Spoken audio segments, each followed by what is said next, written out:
Bismillahirrahmanirrahim. Assalamualaikum warahmatullahi wabarakatuh. Sugeng enjang sugeng pepanggihan malih kalian kula maneka pelajar erawan wonten ing pasinaon bahasa Jawi.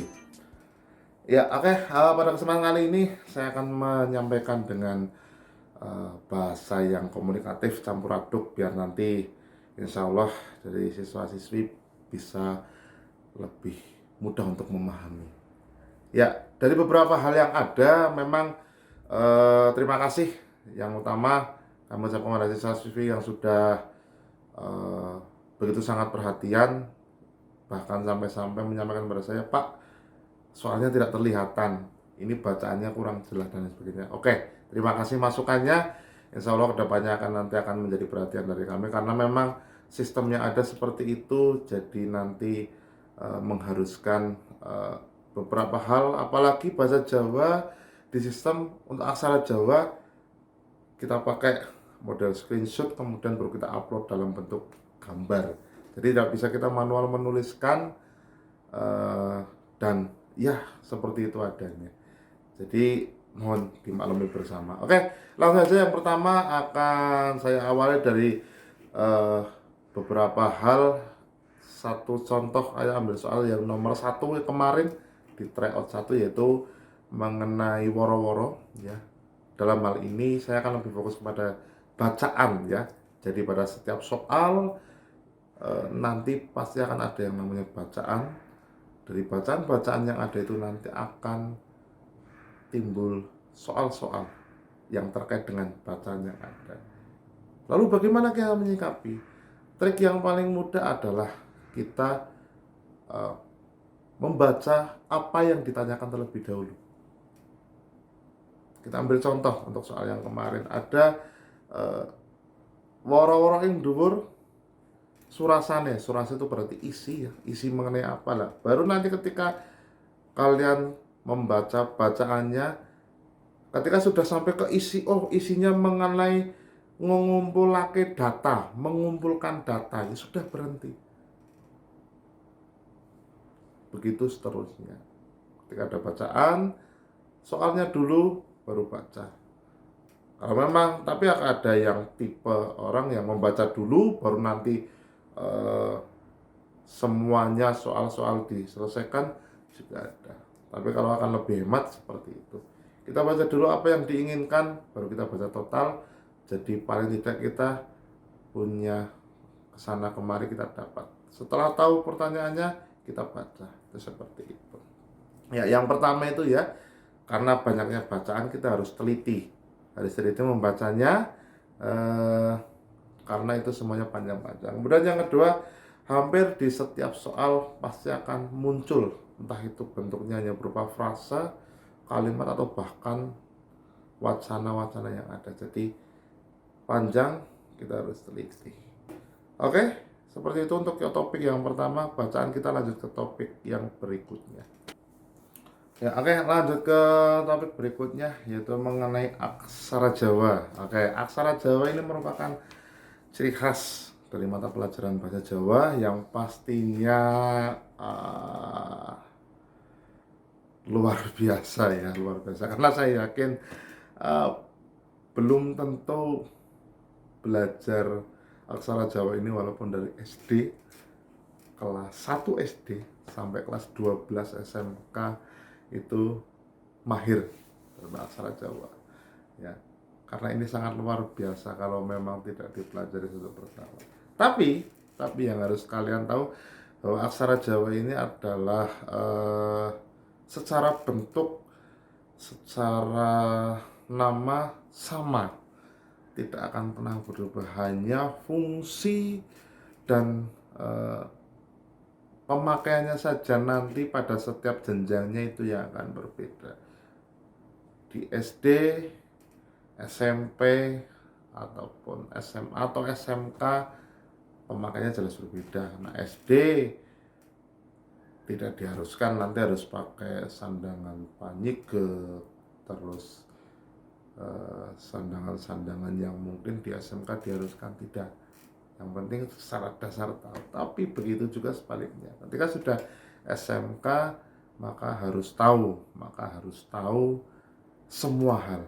ya, termasuk ada aksara suara, kagunya seperti apa, aksara muda, aksara rekan, dan lain sebagainya. Tuh. Tapi secara prinsip semuanya sama ya. Cuma setiap tingkatan itu berbeda yang dipelajari. Oke, langsung saja untuk pembahasan kita kali ini kita ambil contoh salah satu soal yang kemarin muncul. Saya lupa soalnya nomor berapa ya.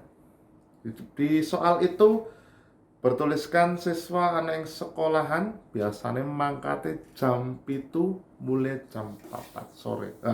Kombinasi banyak sekali, ada aksara angka ada, kemudian tandane uga ana ya, karena itu berbentuk kalimat. Jadi diawali dengan apa? Yang tanda dua, ya adek-adek, betul. Oke, ya langsung aja. Aksara Jawa secara umum penggunaannya mencakup aksara legena atau wujud asli. Kalau bahasa saya menerangkan di awal SMK kelas 10 pasti saya akan memakai istilah aksara yang masih wuda. Kenapa wuda? Karena nanti harus diberi sandangan. Sandangan itu kalau dalam bahasa Jawa itu berarti pakaian, diklambeni. Biar apa? Biar dia bisa berbunyi sesuai karo tembung-tembung sing dikarepna. Oke, ingat lagi, iya. Terus ana sandangan suara a i u e o, sandangan panyiget, wonten layar, wonten pangkon, wonten cecek ya. Cecek bukan yang di atas kecil itu, bukan ya. Tapi cecek yang di sini untuk membunyikan aksara suara bunyinya apa? Ang, betul, iya. Cecek itu ya, dengan lan sak piturute masih banyak lagi. Banjur penyeratan aksara Jawa sesuai dengan apa yang diucapkan. Ya, ini juga penting. Contoh di situ ana tembung di tulisan atau di soal itu tertulisnya biasane. Seakan ada aksen aksara yo ya. Tapi sebetulnya di Latinnya itu tidak ada biasane, biasane. Cuma dalam penulisannya, dalam prakteknya nanti harus aksara yo disertakan. Karena apa? Aksen apa yang kita ucapkan itu ada aksara yo, biasane. Nah, itu contoh ya. Kemudian contoh lagi kita cari tahun ya. Tahun berarti nanti anggone aksara ho. Terus siap. Nah, tulisannya so i banjur ho karo aksara po. Nah, mangke kudu ana aksara yo. Karena padaran aksen pengucapan wonten tembung yo utawa aksara yo, siap. Nah, itu ya, ingat-ingat apa sing diucapna iku sing ditulis nalika aksara Jawa. Banjur mangke teng soal-soal wonten wujude bacaan yang berupa aksara Jawa, kemudian soal berupa aksara Jawa, begitu juga dengan jawaban berupa aksara Jawa, atau bahkan sebaliknya, ada yang bacaan dengan Latin, kemudian soalnya Latin, jawabannya aksara Jawa, atau dibalik, soalnya bacaannya Latin, soalnya aksara Jawa, jawabannya Latin, dan seterusnya. Jadi silahkan diingat kembali, dibuka bukunya, karena semua pembelajarannya sama. Ya, aksara Jawa dari dulu tetap aturan-aturan pemakaian diingat kembali, dibuka, catatan-catatan dari SMP bahkan masih sangat berguna. Oke, itu untuk topik yang kedua mengenai aksara Jawa kita. Kemudian lanjut ke topik yang berikutnya. Ya, lanjut ke pembahasan berikutnya mengenai tembang mocopat. Tidak berbeda dengan yang namanya aksara Jawa tadi ya. Jadi tembang mocopat ini juga menjadi salah satu khasnya mata pelajaran bahasa Jawa karena hanya ada di bahasa Jawa untuk tembang mocopat ini. Jadi pada jenjang sekolah menengah kejuruan SMK ini beberapa hal dipelajari dari tembang mocopat, dari mulai dasar mengenai aturan-aturan yang ada di tembang mocopat, kemudian filosofi atau makna yang ada pada tembang mocopat tersebut, sampai mengartikan tembung-tembung atau dalam bentuk parafrase.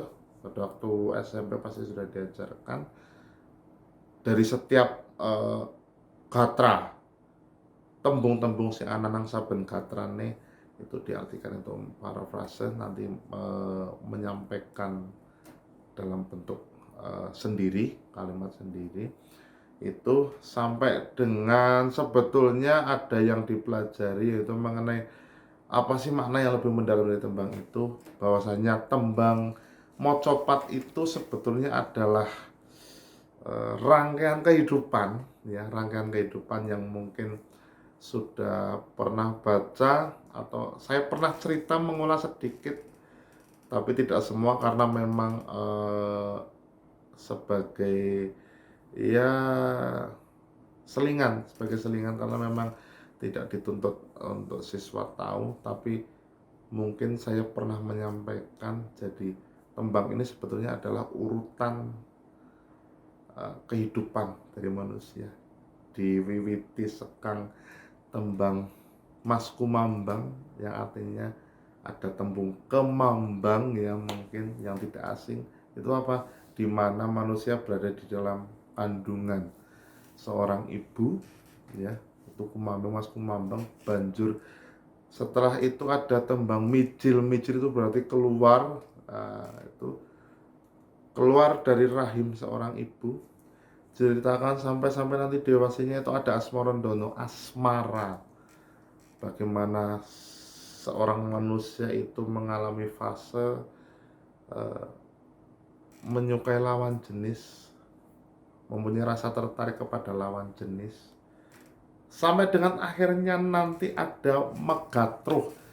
Megat itu artinya medot, ruh itu roh yang ada, jadi rohnya dipedot alias mati. Dan ketika sudah mati, di akhir tembang ada pocong. Pocong itu dibuat seperti pocongan.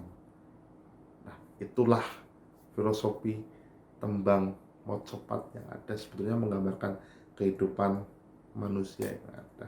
Oke, saya tapi tadi tidak akan berpanjang lebar di bagian itu. Beberapa hal yang mendasar sebetulnya yang kalian sering lupa dalam tembang mocopat ini, di antaranya yang pertama mengenai paugeran ya. Paugeran itu adalah aturan. Ada berapa? 3 aturan dasar. Yang pertama adalah guru gotro, guru wilangan, dan guru lagu. Saya ingatkan kembali, guru gotro yaitu cacahing gotro atau jumlah baris yang ada pada setiap tembang. Bahwasanya setiap tembang, saben-saben tembang itu berbeda, tidak mesti sama jumlah barisnya. Yang pertama ya, guru gatra. Kemudian yang kedua, guru wilangan. Guru wilangan adalah cacahing wanda atau suku kata yang ada di setiap baris. Oke, cacahing wanda yang ada di setiap baris. Saya contohkan di tembang Asmarandono, gotro sepisan ya, atau baris pertama, ojo turu sore kaki, ojo turu sore kaki, pinten wolu. Ulang balik malih, saya ulangi lagi, aja turu sore kaki wolu ya. Itu yang dinamakan wondo, suku kata utawa guru wilangan. Oke, yang terakhir guru lagu. Guru lagu iku tegese tibaning swara ana ing pungkasaning katra. Jatuhnya suara pada akhir baris atau akhir katra. Jadi bunyinya apa? Itu yang jadi patokan. Hanya ada 5, A, I, U, E, O, tidak ada bunyi yang lain. Saya contohkan lagi yang tadi. Ojo turu sore kaki. Berarti bunyinya apa? I.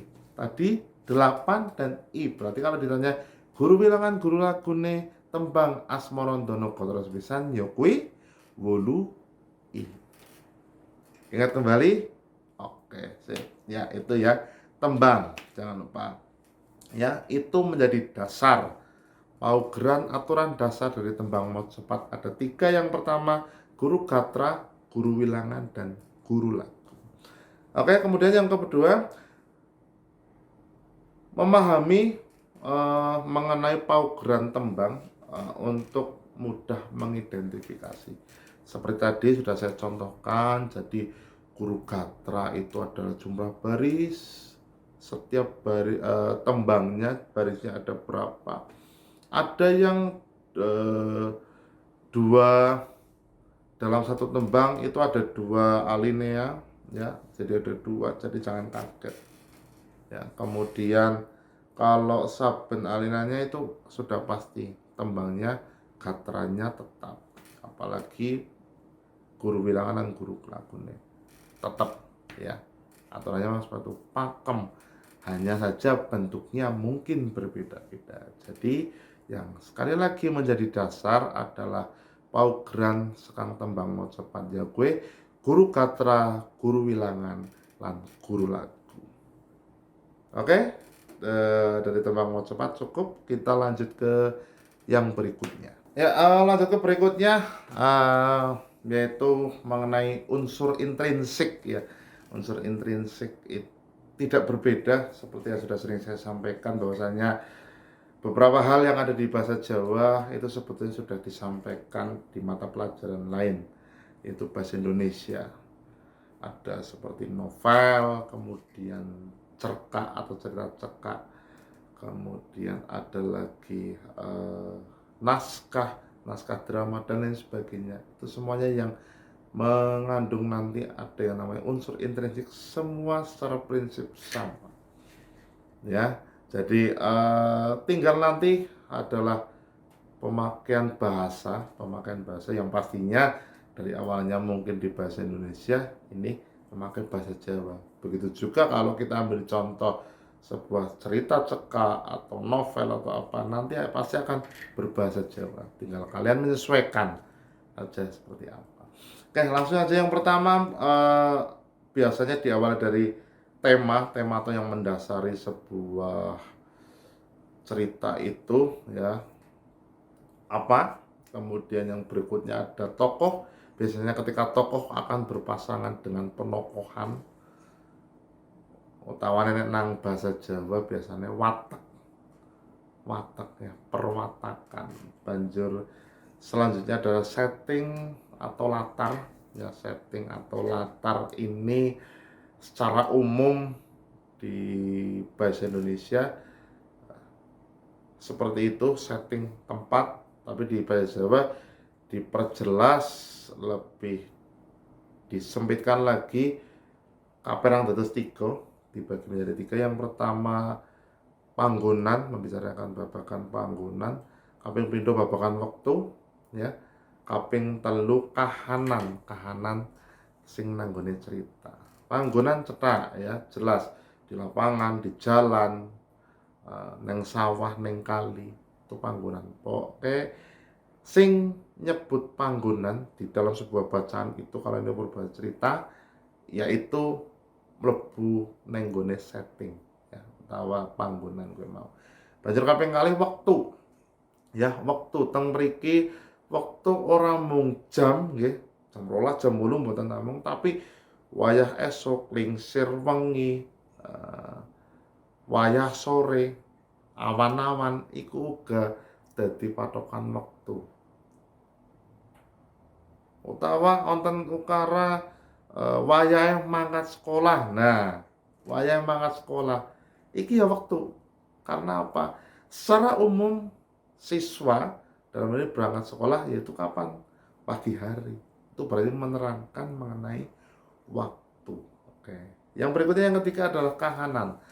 Kahanan itu merupakan kondisi di mana eh, Paraga diceritakan di situ apakah dia merasa kesepian, lagi sumringah senang, utawa lagi wedi, ya, sepi juga termasuk bagian dari kahanan atau kondisi yang ada di sekitar Paraga yang ada di situ, ya. Sama kan dengan bahasa Indonesia? Ya, seperti itu. Setting ya, itu. Kemudian yang berikutnya ada alur. Alur, ingat alur sekarang hanya terbagi menjadi dua, yaitu alur maju dan alur mundur. Alur maju seperti apa? Ya pasti ceritanya urut dari awal sampai akhir, sampai ketemu dengan namanya ending biasanya. Alur maju. Kalau alur mundur bagaimana? Nah, yang paling mudah untuk memahami alur mundur adalah apa yang menjadi akhir dari cerita itu biasanya akan dimunculkan terlebih dahulu di awal, baru kemudian nanti ada istilah flashback atau mengingat kembali. Oh, bagaimana sih kok ini bisa terjadi?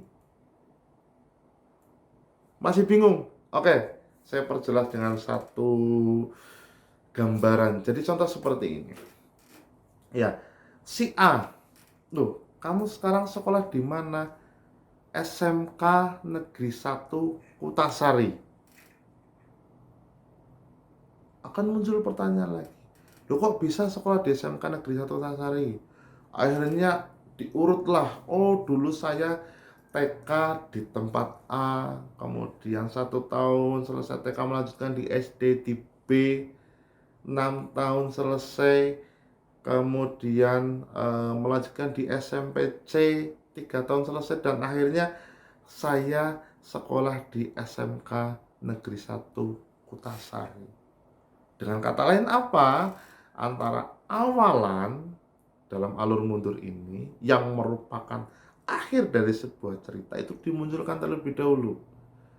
Makanya nanti akan ada dua hal yang sama yang muncul di awal dan di akhir.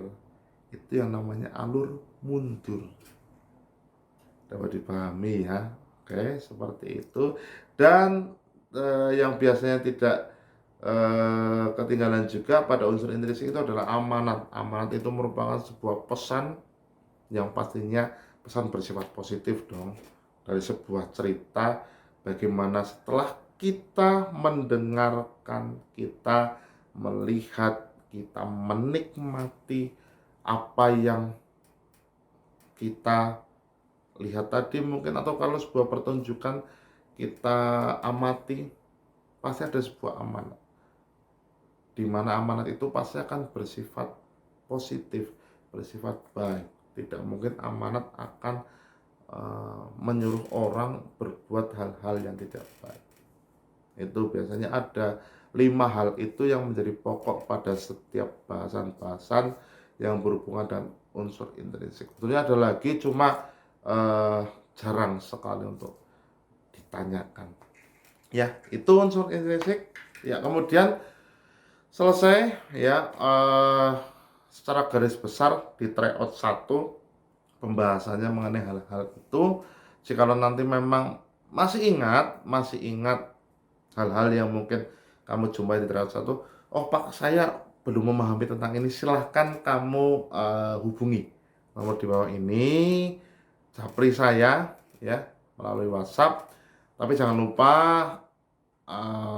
sampaikan nama, kemudian kelasnya, sampaikan salam juga, dan yang satu sebetulnya yang tidak kalah penting, harus ingat waktu ya, ingat waktu. Karena apa ya, Pak Bangkit juga istilahnya kalau malam memang seringnya jarang tidur ya, tapi adabnya istilahnya umumnya wong untuk istilahnya berkomunikasi itu baiknya seperti apa. Itu silakan sekali lagi, kalau yang memang masih ditanyakan silahkan hubungi nomor di bawah ini. Terima kasih. Mohon maaf yang sebesar-besarnya. Tetap jaga kesehatan, patuhi anjuran pemerintah, patuhi protokol kesehatan, pakai masker, eh, hindari berkerumun, cuci tangan setelah berpergian, dan jangan lupa juga makan bergizi, jangan stres, jaga imun, tetap semangat. Insya Allah pandemi segera berakhir. Terima kasih. Assalamualaikum warahmatullahi wabarakatuh.